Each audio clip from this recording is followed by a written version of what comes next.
사도행전 15장 40절, 41절은 사도 바울의 2차 전도 여행을 이렇게 설명하고 있습니다. 우리 40절, 41절 화면을 통해서 같이 한번 읽어보겠습니다. 바울은 신라를 택한 후에 형제들에게 주의 은혜에 부탁함을 받고 떠나 수리아와 길리기아로 다니며 교회들을 견고하게 하니라. 아멘. 바나바와 바울이 심히 다투어 갈라섰습니다.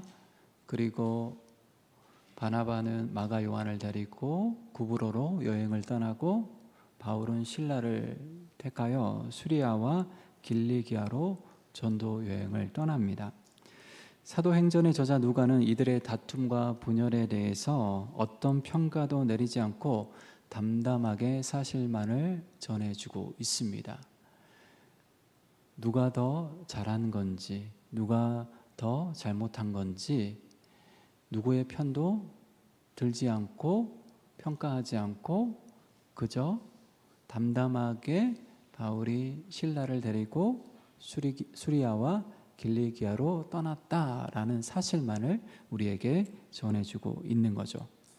다만 우리에게 포착되는 한 가지 중요한 사실은 하나님께서는 바울과 바나바의 다툼과 분열마저도 역이용하여서 전도 여행의 원동력으로 삼으셨다는 것입니다. 환상의 복식조는 깨졌지만 여러분, 선교팀이 두 팀으로 늘어났습니다. 바울과 바나바 본래 한 팀이었는데 분열됨으로 말미암아 갈라섬으로 말미암아 바나바와 마가 요한 팀, 그리고 바울과 신라 팀, 두 팀으로 늘어난 거죠. 또한 2차 전도 여행 과정을 통하여서 새로운 선교사들을 발굴하게 됩니다. 이를테면 실라, 디모데, 그리고 누가, 이런 이들이 바로 바울 팀에 합류하게 되는 거죠. 복음이 소아시아에서 마게도냐로 오늘날 그리스이죠. 말하자면 유럽으로 진출하게 됩니다. 이처럼 하나님께서는 바울과 바나바의 갈등과 다툼 그리고 분열이 있었지만 오히려 그것을 통하여서 더욱더 힘있게 선교의 역사를, 전도의 역사를 진행하셨던 것입니다. 오늘 본문 6절과 7절은 바울과 신라의 2차 전도 여행에 대해서 이렇게 진술하고 있습니다. 본문 6절, 7절 말씀 보십시오. 사도행전 16장 6절, 7절 같이 한번 읽겠습니다. 성령이 아시아에서 말씀을 전하지 못하게 하시거늘 그들이 부르기아와 갈레디아 땅으로 다녀가 무시아 앞에 이르러 비두니아로 가고자 했으되 예수의 영이 허락하지 아니하시는지라. 아멘. 자, 바울과 신라는 당시 수리아와 길리기아를 지나 소아시아 남부 지역 일대를 순회하고 있었습니다.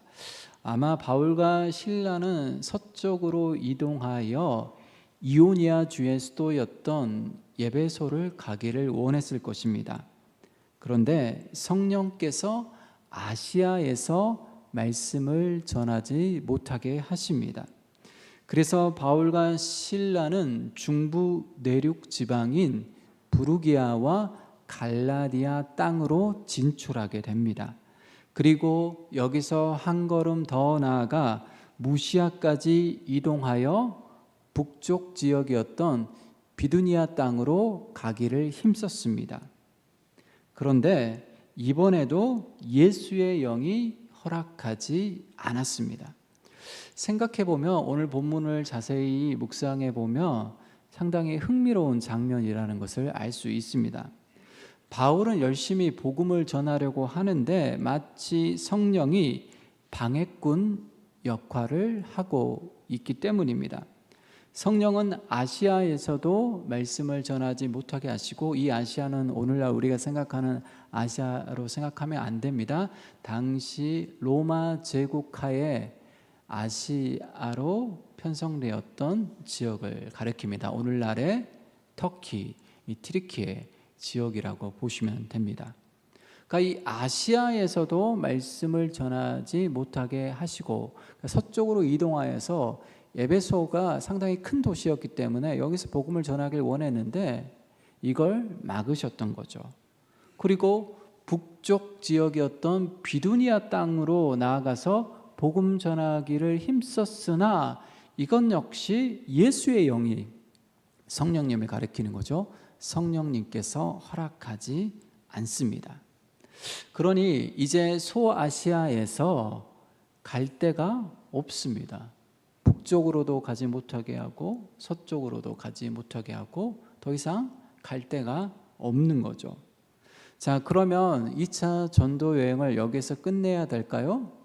아니, 나는 열심히 하려고 했는데 성령께서 계속해서 막으시니까 여기서 접고 다시 수리아 안디옥 교회로 돌아가야겠다라고 생각하고 바울과 실라는 수리아 안디옥 교회로 귀환했을까요? 그렇지 않습니다. 그렇다면 여러분, 바울의 2차 전도 여행이 여기서 끝났겠죠. 바울과 실라는 성령의 막으심에도 불구하고 전도 여정을 멈추지 않았습니다. 그래서 그들은 어디로 갔느냐? 이번에는 무시아까지 내려가게 되는 거죠.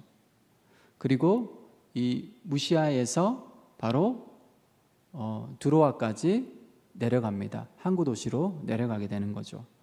그런데 성령은 이 드로아에서마저 더 이상 사역을 하지 못하게 하시고 대신 이 드로아에서 바울에게 성령 하나님께서 환상을 보여주십니다. 9절 말씀입니다. 우리 9절 말씀 같이 한번 읽어보도록 하겠습니다. 본문 9절입니다. 밤에 환상이 바울에게 보이니 마게도냐 사람 하나가 서서 그에게 청하여 이르되 마게도냐로 건너와서 우리를 도우라 하거늘. 아멘. 자, 성령께서 이 드로아에서 환상을 보여주는데요. 이 환상의 내용이 무엇입니까? 지중해 건너편 마게도냐 사람 하나가 마게도냐로 건너와서 우리를 도우라는 바로 환상이었습니다. 다행히 바울은 이 환상을 통하여서 성령 하나님의 뜻을 접수합니다. 민감하게 성령 하나님의 뜻을 알아차린 것이죠. 10절 계속해서 읽겠습니다. 10절입니다. 바울이 그 환상을 보았을 때 우리가 곧 마게도냐로 떠나기를 힘쓰니 이는 하나님이 저 사람들에게 복음을 전하라고 우리를 부르신 줄로 인정함이로라. 아멘. 자, 바울은 본래 소아시아만을 겨냥하고 2차 전도 여행을 떠났습니다. 그러나 하나님은 유럽 선교라는 보관을 가지고 계속해서 바울을 이끄신 것이지요. 하나님은 바울이 복음을 들고 마게도냐, 오늘날 그리스입니다. 그러니까 유럽으로 진출하기를 원하셨던 거죠. 다행히 밤의 환상을 통하여서 바울이 성령 하나님의 이러한 의도와 계획을 알아차린 거죠. 환상을 보여줘도 그 의미를 제대로 깨닫지 못하고 알아차리지 못한다라면 바울이 계속해서 헤맸을 텐데 다행히 밤의 환상을 통하여서 성령 하나님의 뜻이 어디 있는지 바울이 확신하게 된 겁니다. 그래서 어디로 이제 가게 됩니까? 마게도냐, 지중해 바다를 건너서 마게도냐로 넘어가게 되는 거죠. 바울은 하나님의 뜻에 순종하여서 드로아, 이 항구 도시 드로아에서 배를 타고 사모드라게를 거쳐 그리고 마게도냐의 항구 네아폴리에 당도합니다. 자, 지금까지의 내용을 지도를 통해서 한번 살펴보도록 하겠습니다. 잘 안 보이시죠? 그러나 여러분 눈을 크게 뜨시고 보시면 잘 보일 수가 있습니다. 클릭해 주시죠. 수리아 안디옥에서 출발합니다. 그 다음에 길리기아, 이 길리기아 다소, 오늘날 튀르키예 타르수스입니다. 거기가 바울의 고향이죠. 바울도 고향으로 떠났고 바나바와 마가 요한도 고향으로 떠났습니다. 바나바는 구브로로 떠났던 거죠. 자, 길리기아에서 어디로 갑니까? 우리가 지난주에 살펴보았듯이 이고니온과 루스드라로 가게 되죠. 이 이고니온과 루스드라에서 누가 합류합니까? 젊은 디모데가 합류하게 되는 거죠. 디모데에게 할례를 행하지 않습니까? 그리고 디모데가 본격적으로 이 바울팀에 합류하게 되고요. 자, 여기에서 저 서쪽에 있는 에베소, 이오니아 주의 주 도시입니다. 교통 중심의 요충지였고 상업 도시였습니다. 상당히 큰 도시였던 거죠. 그런데 이 에베소로 가는 걸 바로 성령 하나님께서 막으신 거죠. 그래서 중부 내륙 지역으로 들어갑니다. 부르기아로 가고요. 그 다음에 갈라디아. 이 부르기아, 갈라디아가 저 북쪽에 있는 것처럼 보이지만 갈라디아 땅이 상당히 넓기 때문에 중부 내륙에서 북쪽까지라고 생각하시면 됩니다. 이 부르기아와 이 갈라디아 땅까지 진출해서 어디까지 갑니까? 무시아까지 가게 되는 거죠. 이 무시아에서 북쪽 비두니아로 가길 원했습니다. 비두니아로 가려고 했으나 예수의 영이 막았던 거죠. 그 다음에 클릭해 주시죠. 그래서 드로아로 내려갑니다. 그리고 이 드로아 항구 도시에서 환상을 보게 되는 거죠. 어떤 환상이었습니까? 마게도냐 사람 한 사람이 건너와서 우리를 도우라라는 환상. 그리고 이 환상을 통하여서 바울은 성령 하나님의 뜻을 알아차리고 사모드라게를 거쳐서 이 드로아에서 배를 타고 사모드라게를 거쳐서 마게도냐에 도착하게 되는 거죠. 정확하게 말하자면 한 번 더 클릭해 주시죠. 마게도냐 네아폴리에 도착하게 됩니다. 자, 한 번 더 클릭해 주시죠. 자, 이 사진은 제가 2013년 트리키에 그리스 로마 성지순례 때 찍은 사진입니다. 제가 누군지 확인하셨나요? 네, 감사합니다. 금방 저를 알아봐줘서 참 감사합니다. 자, 이 사진은 이 네아폴리에서 찍은 사진인데요. 그러니까 바울이 환상을 보고 이 드로아에서 출발하여서 마게도냐에 도착했을 때 첫 발을 디뎠던 곳이 이 네아폴리 도시고 이 네아폴리에 있는 사도 바울 기념교회입니다. 그리고 뒤편에 보면 벽화가 하나 보이시죠? 보이나요? 예, 확대하면 이렇습니다. 바울이 드로아에서 본 환상을 작품으로 표현한 것인데요. 정확하게 말하자면 모자이크 벽화입니다. 마게도냐 한 사람이, 저 중앙에 있는 사람, 마게도냐 한 사람이 건너와서 우리를 도우라라는 장면이 있고 그 환상을 듣고 바울이 배를 타고 건너가죠. 그곳이 바로 네아폴리다라는 것을 기념하여서 벽화를 만들었고 바로 그곳에 네아폴리 사도 바울 기념교회가 자리하고 있습니다. 자, 여기서 바울에게 손짓하며 우리를 건너와서 우리를 도우라 말했던 이가 누구일까요? 자, 이 모자이크 벽화는 그 사람을 알렉산더 대왕으로 새겨놓고 있습니다. 저 사람이 알렉산더 대왕입니다. 그 마케도니아의 그 유명한 알렉산더 대왕이죠. 우리는 추후 건너와서 우리를 도우라 말한 사람이 누구인지 살펴볼 것입니다. 물론 이 작품을 만든 작가는 알렉산더 대왕으로 묘사하고 있죠. 왜냐하면 마게도냐 하면은 대표적인 인물이 알렉산더 대왕이기 때문입니다. 그러나 우리는 사도행전 속에서 이 사람이 누구인지 나중에 확인하게 될 것입니다.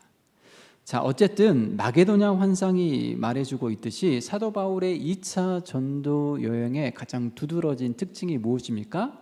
성령의 주도하심, 성령의 주권적인 이끄심이 사도 바울의 2차 전도 여정 속에 곳곳에 새겨진 특징이라고 할 수 있습니다. 마치 성령은 바울의 복음 행보를 방해하는 것처럼 보일 정도로 너무 깊숙이 개입하고 있다는 걸 보여주고 있는 거죠. 바울의 전도 여정을 일일이 간섭하신 것처럼 보이잖아요. 그렇잖아요? 바울 입장에서는 다소 불편할 수도 있겠죠. 아니 자기가 어느 정도 주도권을 가지고 자율적으로 전도 여행을 하면 되는데 1차 전도 여행은 그런 내용이 없어요. 물론 여러분 1차 전도 여행은 그러면 바울이 자기 마음대로 전도 여행을 했느냐, 그건 아니죠. 성령의 인도하심이겠죠. 그러나 유독이 2차 전도 여행에서는 성령께서 너무 세밀하게 일일이 간섭하신다라는 그 느낌을 우리가 지울 수가 없습니다. 바울은 복음 전파의 열정으로 충만했지만 그 열정이 전도 여정을 순조롭게 진행시키지는 못했습니다. 그러니까 전도 사역이라는 것은 열정만 가지고 되는 게 아닙니다. 열정도 물론 있어야 되죠. 우리는 분명 열정을 가지고 주의 일에 뛰어들어야 됩니다. 그래야만 우리를 통하여서 성령께서 역사하시는 거죠. 그러나 열정 플러스 뭐가 필요합니까? 성령의 주도적인 이끄심, 성령께서 주도권을 쥐고 나의 열정을 활용하여서 하나님의 역사를 일으키는 거죠. 전도 여행의 스케줄은 성령 하나님의 몫이었습니다. 바울의 몫이 아니었던 거죠. 곧 유럽 선교의 스케줄을 성령 하나님께서는 이미 정하셨고 바울을 은근히 마게도냐로 건너가는 길목인 드로아까지 인도하신 것입니다. 물론 여기서 이제 미묘한 우리가 바울과 그리고 이 성령 하나님의 미묘한 주도권 다툼을 우리가 느낄 수 있는데요. 그럼 처음부터 바울에게 가르쳐 줄 수도 있는 거죠. 그러나 어떻습니까? 처음부터 가르쳐 주지 않고 약간 뒤로 한 발자국 물러서서 은밀히 은근하게 또 바울을 이끄신 거죠. 그러니까 바울의 자유의지도 존중했던 거죠. 바울의 주도권도 존중했다라는, 그렇다고 해서 성령께서 막 일방적으로 끌고 가신 건 아니라는 사실을 우리가 유념할 필요가 있습니다. 그러나 중요한 것은 어쨌든 성령의 주도권 아래 바울이 순종하며 전도 여정을 감당했다는 것이죠.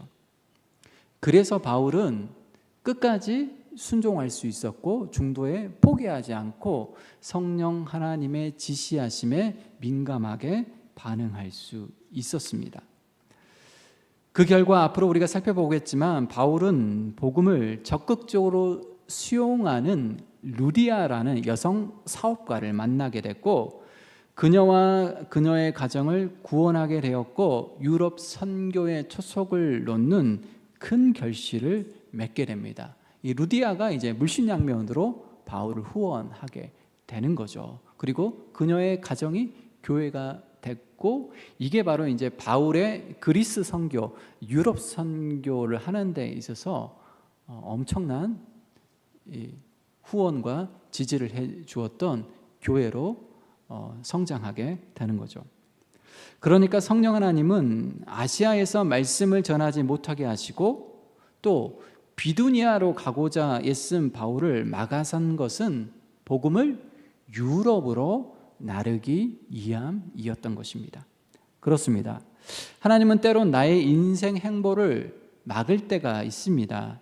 내가 계획했던 비두니아가 아니라 전혀 예기치 못했던, 예상치 못했던, 전혀 계획에도 없었던 마게도냐로 우리를 인도하실 때도 있습니다. 그래서 내 입장에서는 하나님께서 내 인생을 막으시는 것처럼, 마치 방해하시는 것처럼 느껴질 때도 있습니다. 그러나 여러분, 하나님은 나보다 더 큰 계획을 가지고 계시고 내 인생 전체를 통으로 보시고 나를 이끄시는 분이십니다.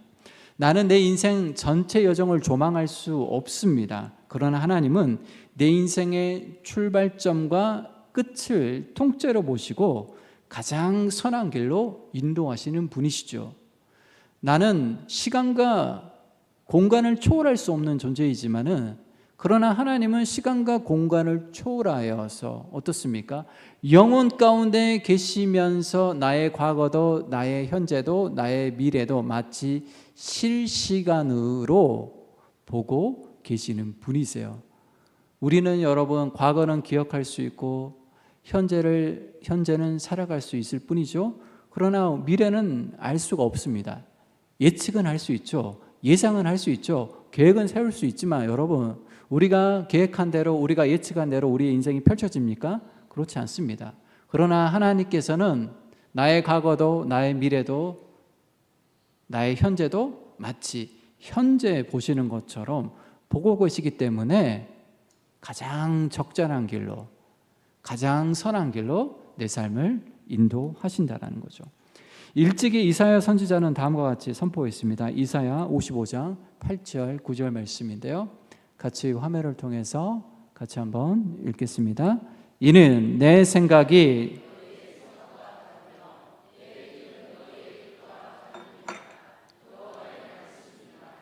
이는 하늘이 땅보다 높음같이 내 길은 너희의 길보다 높으며 내 생각은 너희의 생각보다 높음이니라. 아멘.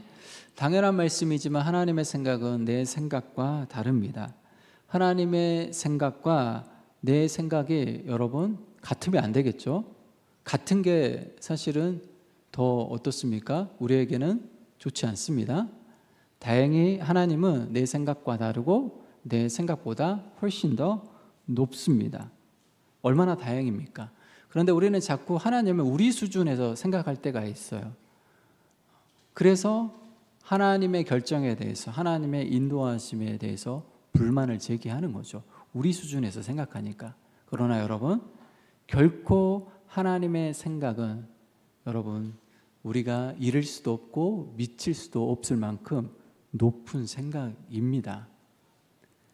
그 하나님의 생각을 따라서 우리는 존중하고 그분이 어떤 결정을 내리시든지 그 하나님의 선택, 그 하나님의 인도하심을 우리는 믿음으로 접수하고 이 길이 나로 하여금 가장 적절한 길이고 선한 길임을 우리는 받아들여야 하는 거죠.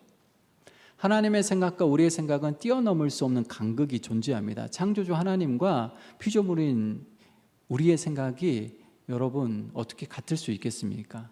우리가 아무리 노력한다 해도 하나님의 생각을 따라갈 수는 결코 없는 거죠. 따라서 우리는 언제나 내 생각이 잘못될 수 있다는 것을 인정할 필요가 있습니다. 하나님 앞에서는. 하나님의 관점에서 보면 내 생각이 틀릴 수 있다는 걸 늘 겸허히 인정할 준비를 하고 있어야 됩니다.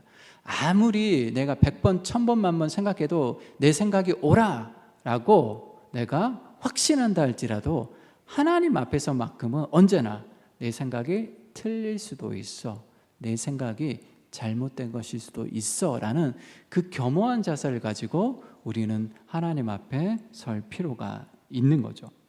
세상을 경영하시는 하나님의 뜻은 나보다도 심오하고 하나님의 생각은 나의 생각보다 훨씬 더 높습니다. 그리고 그분의 생각은 언제나 옳습니다. 왜냐하면 그분은 창조주이시기 때문입니다. 왜냐하면 그분은 시간과 공간을 초월하여서 영혼 가운데서 나의 과거와 현재와 미래를 실시간으로 보고 계시고 분초마다 내 삶을 점검하시고 어떤 것이 나에게 가장 적절한 길인지를 가장 정확하게 아시는 분이시기 때문입니다. 아니, 내 인생 처음부터 끝까지 내 인생길 전체의 밑그림을 그리시고 바로 내 인생길 전체를 아시는 분이시기 때문입니다. 복잡하고 미로처럼 얽혀있는 인생길 가운데서 어떤 길이 가장 현명한 길이고 나에게 가장 유익한 길이냐, 이걸 누가 결정할 수 있겠습니까? 하나님 외에 누가 결정할 수 있고 하나님 외에 누가 그 길을 알 수 있겠습니까? 그러니 우리는 하나님을 전폭적으로 신뢰하고 때로는 하나님의 생각이 마음에 들지 않을 때도 있죠. 내 생각이 옳다라고 항변하고 싶을 때도 있어요. 왜 하나님 내 생각, 내 뜻대로 내 인생이 펼쳐지지 않고 자꾸 방해하십니까? 자꾸 간섭하십니까? 따지고 싶고 묻고 싶을 때도 있지만 그러나 우리는 겸허히 하나님의 뜻을 존중하고 그것이 나를 위한 최선의 길이라는 것을 신뢰할 필요가 있는 거죠. 교회력에 따르면 여러분, 대림절은 성탄절 전 4주간을 가리킵니다. 오늘은 주님의 오심을 기다리는 대림절 첫 번째 주일입니다. 대림절을 영어로 애드벤트라고 합니다. 이 애드벤트라는 것은 오다, 도착하다라는 의미를 담고 있습니다. 이는 로마 제국에서 황제가 즉위한 후에 여러 도시를 방문할 때 황제의 방문을 그의 방문, his advent라는 바로 그 단어에서 유래한 말입니다. 초대교회 성도들은 예수가 바로 이 세상에 오신 사건을 애드벤트라고 불렀습니다. 무슨 말입니까? 세상을 다스리는 진정한 통치자는, 진정한 구세주는 로마 황제가 아니라 바로 나사렛 예수라는 것이죠. 그래서 대림절을 애드벤트, 예수야말로, 나사렛 예수야말로, 아기의 몸을 입고 오신 예수야말로 진정한 통치자요, 만왕의 왕이시요 만유의 주이시라는 거죠. 따라서 여러분, 대림절은 주와 그리스도 되신 예수를 기다리는 절기입니다. 진정 우리의 인생의 왕이신, 우리의 인생을 통치하시고 다스리시는 왕이신 예수님을 기다리는 절기, 이게 대림절인 거죠. 그런데 여러분, 만왕의 왕이요 만유의 주이신 예수님도 하나님의 뜻에, 성령 하나님의 뜻에 온전히 순종하셨습니다. 자기 주도적인 인생, 자기 주도적인 공생애를 펼치셨던 것이 아니라 철저히 아버지 되시는 하나님의 뜻에 순종하여 성령의 이끌리심에 순종한 삶을 사셨다는 거죠. 예수님은 하나님의 뜻에 순종하여 하늘 보좌를 버리시고 세상 속으로 오셨습니다. 우리가 알고 있듯이, 우리가 매주일 사도신경을 통해서 고백하듯이 그분은 성령으로 잉태되어 이 땅에 오셨습니다. 그리고 성령에 이끌리어 광야로 가셨고 그곳에서 시험을 받으셨습니다. 공생애를 시작하는 그 출발점, 아주 중요한 시점에서 성령께서 예수의 삶을 주도하시는데요, 그분을 어디로 인도하셨습니까? 광야로 인도하셨습니까? 왜 인도하셨습니까? 바로 그곳에 무엇이 기다리고 있었습니까? 시험이 기다리고 있었던 거죠. 그러니까 성령 하나님께서는 예수님을 평탄한 길로 인도한 게 아니라, 오아시스로 인도한 게 아니라 광야로 인도하셨던 거죠. 시험의 자리, 척박한 삶의 자리로 인도하셨던 거죠. 그럼에도 불구하고 예수님은 어떻습니까? 성령의 이끌림에 순종했죠. 마태복음 4장 1절 말씀 화면을 통해서 같이 한번 읽겠습니다. 그때에 예수께서 성령에게 이끌려 마귀에게 시험을 받으러 광야로 가사. 성령께서 성령에 이끌면 천국으로 이끌어야지 마귀에게 시험 받으러 광야로 이끌었다는 거죠. 자, 병행복문이 누가복음 4장 1절 2절 말씀도 같이 한번 읽어보겠습니다. 예수께서 성령의 충만함을 입어 요단강에서 돌아오사 광야에서 40일 동안 성령에 이끌리시며 마귀에게 시험을 받으시더라. 아멘. 예수님께서 세례 요한에게 요단강에서 세례를 받으시죠. 세례를 받으실 때 성령이 비둘기처럼 임합니다. 하늘에서 하늘 소리가 들립니다. 이는 내 사랑하는 아들이요 내 기뻐하는 자라. 얼마나 영광스러운 순간입니까? 그러면 꽃길만 펼쳐져야 될 것 같은데 어떻습니까? 성령께서 예수를 어디로 인도합니까? 광야로 인도했다라는 거죠. 그리고 40일 동안 굶주리십니다. 마귀에게 시험을 받으신 거죠. 그럼에도 불구하고 예수님께서는 철저히 성령의 이끌림을 받으셨다라는 거죠. 여러분, 그러니 왕이신 예수님도 자기 주도적인 인생을 사셨던 게 아니라, 자기 주도적인 삶을 사셨던 게 아니라, 자기 주도적인 공생애를 펼치셨던 게 아니라 아버지 하나님의 뜻에 붙들려서 성령의 주도하심에, 우리가 성령의 주도하심에 순종했다라면 우리는 마땅히 아버지 되시는 하나님 성령의 이끌리심에 순종하는 삶을 살아야 하지 않겠습니까? 만왕의 왕이신 만유의 주이신 예수님도 성령의 주도하심에 순종하기 위하여서 이 땅에 오신 그 대림절을 기다리고 있는 우리 역시 우리의 삶이 철저히 하나님 주도적인, 성령 하나님 주도적인 인생을 살고 있는지, 아니면 자기 주도적인 삶을 살고 있는지를 점검해 보아야 하지 않겠습니까? 우리 인생을 통째로 총괄하시며 분초마다 우리의 인생을 점검하시고 그것을 토대로 가장 적절한 길로 인도하시는 성령의 지시에 민감하게 반응하며 순종하는 대림절이 되는 저와 여러분이 되시기를 축원합니다. 그 성령의 지시의 아심에 우리의 주도권을 내어드릴 때 우리는 비로소 아기 예수님으로 오신 성탄의 기쁨을 맛보게 될 것입니다. 기도하겠습니다. 주님, 오늘도 우리의 삶을 이끌어 주시니 감사합니다. 대림절을 맞이하여서 만왕의 왕이신 예수님도 철저히 순종하셨던 삶을 사셨다는 사실을 기억하며 우리 인생의 주도권을 철저히 예수님께 드리는 대림절 기간 될 수 있도록 은혜 베풀어 주옵소서. 그래서 때로는 내 인생의 비두니아가 아니라 마게도냐로 전혀 예기치 않는 마게도냐로 나를 이끄신다 할지라도 그것이 나를 위한 최선의 선택이요 적절한 인생 여정이라는 것을 확신하며 내 인생 전체를 성령 하나님 앞에 내어 맡길 수 있도록 은혜 위에 은혜를 부어 주옵소서. 거룩하신 예수님의 이름으로 기도드리옵나이다. 아멘. 봉헌찬송 300